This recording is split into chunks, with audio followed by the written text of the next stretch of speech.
सामने में देखे अन्ना के उसी में घुसते जा ऐसा नहीं। हाँ मुंह से भी कुछ बोलो हाँ कि ना, खाली मुंह मत देखते रहो, कम से कम मुंह से भी जवाब देना चाहिए। समझ गया? चलो बना। क्या बता रहे थे हम? क्या बोला तो क्या बता रहे थे? वो पूजा, ये पवनी जो आता है, पर्व जो आता है जिसको देख लीजिए आप लोग तो जानते हैं कि पवनी क्या जानते हैं आप लोग? जानते हैं ना पवनी। ये जो पवनी नाम है ये हो सकता है कि दूसरे लोग नहीं जानते हो, तो वो लोग किस नाम से, पर्व के नाम से जानते हैं। किस नाम से? पर्व या त्योहार। या कुछ ऐसे भी लोग होते हैं, मतलब बहुत बुद्धिमान लोग होते हैं जो त्योहार पर्व के नाम से भी नहीं जानते हैं, तब वो लोग किसके नाम से जानते हैं? वो फेस्टिवल के नाम से जानते हैं। जान लीजिए, ठीक है। तो इतने सारे शब्द को तोड़ने के बाद वहां तक पहुंचता है, ठीक है। तो अब यहाँ से वो जानता है फेस्टिवल के नाम से। हाँ तभी ये बता रहे थे कि सामूहिक, अब इधर करो, सामूहिक का अर्थ क्या होता है? जैसे ये पर्व है, मतलब गणेश चतुर्थी व्रत ना गए, इसमें क्या होता है? क्या होता है? सबसे पहले सामूहिक का विशेष ध्यान रखा जाता है। सामूहिक का विशेष ध्यान रखा जाता है। अब आप लोगों के यहाँ होता है कि नहीं होता है, लेकिन हम लोगों के यहाँ जो होता है वो बता रहे हैं खास तौर पर, और वो मैसेज भी देता है। जब क्या कहते हैं, इसके यहाँ पर, इसके यहाँ जब होगा पूजा कर लेगी लोग, तो कहेगा सर जी चलिए खाने के लिए। क्या कहेगा? हम ही को नहीं कहेगा सिर्फ, अब हम सर जी इसको बना रहे तो हम ही को नहीं कहेगा, तो सबको कहेगा, अगल बगल जितना है ये हो लड़की कहे सर जी आइएगा खाने के लिए। कुछ देर में कहेगा जाते हो सर जी मम्मी बोला है फला ऐसे आने। तो ये हम सर जी इसका इसलिए नहीं कह रहा है, मतलब हम इसको जानते हैं और ये हमको जानती है।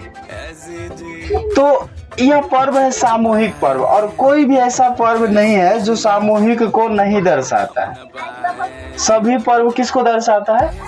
सामूहिक को दर्शाता है ना। यदि पड़ोसिया में हो रहा है तो वो पड़ोसिया 2-3-4 को बुला के लाएगा, चलिए हमारे यहाँ पर्व त्योहार है खाने के लिए चलिए।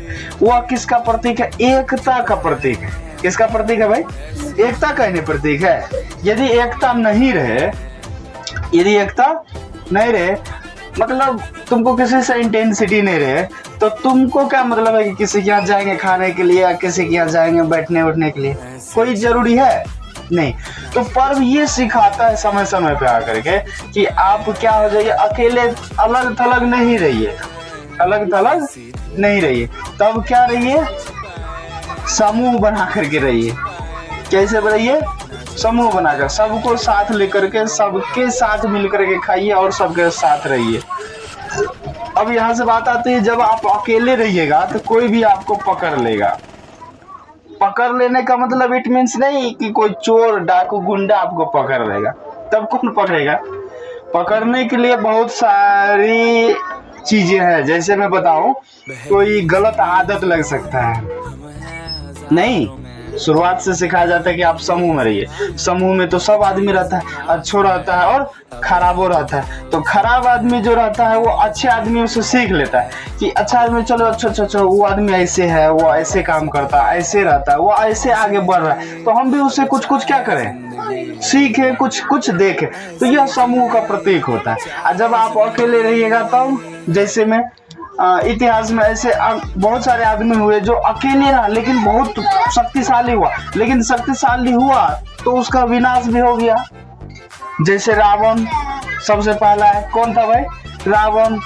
हम अकेले दशानन है, ठीक है ना। वो क्या कहती, हम अकेले बलशाली है, हमको किसी से कोई मतलब नहीं है। हुआ था ना से, तो क्या हो गया, वो मारा चला गया। उसके बाद इधर क्या कहते हैं, हिरण्यकश्यप जिसको बोलते हैं, वो भी कहा हम ही अकेले सबसे बड़े हैं, तो वो भी क्या हो गए, मारे गए। चलो वो तो थोड़ा दूर की बात है, इतिहास में घुस करके आ जाओ। सिकंदर जो कहे, सिकंदर महान जो था, ठीक है, वो भी सोच लिया थे हम ही सबसे महान है, हम ही सबसे बड़ा, हम ही सबको जीत लिए, मतलब अकेले जीत लिए। उसको घमंड आ गया थोड़ा अंदर से, नहीं आ गया, तो भी क्या हो गया, पराजित होता चला गया और मारा चला गया। अंग्रेज जो ब्रिटिश सरकार थे, जो वहां से शासन सत्ता चला रहा था, सोच रहा था कि भारत को हम अपने गुलाम में ही रखेंगे, गुलामी की जंजीर में उसको जकड़े हुए रखेंगे।